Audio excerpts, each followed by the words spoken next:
If you want to use Pro mode on POCO X8 Pro or Pro Max, let me show you how we can use it. So once you open the camera app, over here on the left side we should be able to find the Pro mode. And in the Pro mode we have access to a couple of different parameters that should help you adjust the appearance of the photo. For example, we have EV, which is exposure. This slider lets you adjust the overall brightness of your image, so you can just simply move left and right to adjust quickly the brightness, and you can make the photo lighter or darker. And this is the only parameter in here that cannot be set to be automatic, so you can only adjust it manually. Then we have S, which is the shutter speed, and it decides how long the camera sensor is open to capture light. Slow shutter speeds let in more light, which is good, for example, for night shots, but it can blur motion as a result. And fast speeds freeze action. You can tap on A on the left side in order to set it back to automatic.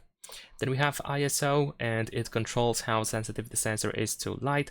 Low ISO keeps your photo clear in bright light, and a higher ISO helps in low light conditions. But if you use too high ISO, then it can add grain or noise to your photo.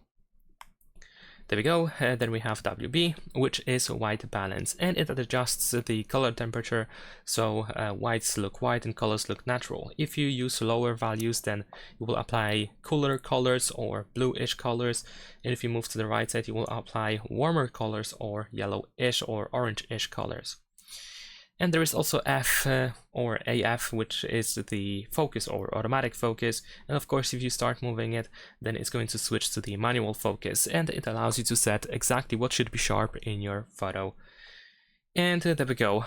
Besides that, we can of course create parameters which are going to be helpful for those who often change parameters and go back to previous parameters. So if you have like your own setup for these parameters that you tend to use and switch around, then of course these parameters are going to be great.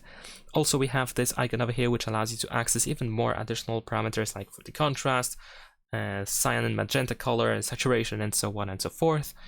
We can also apply filters, and that is pretty much it. Leave a like and subscribe.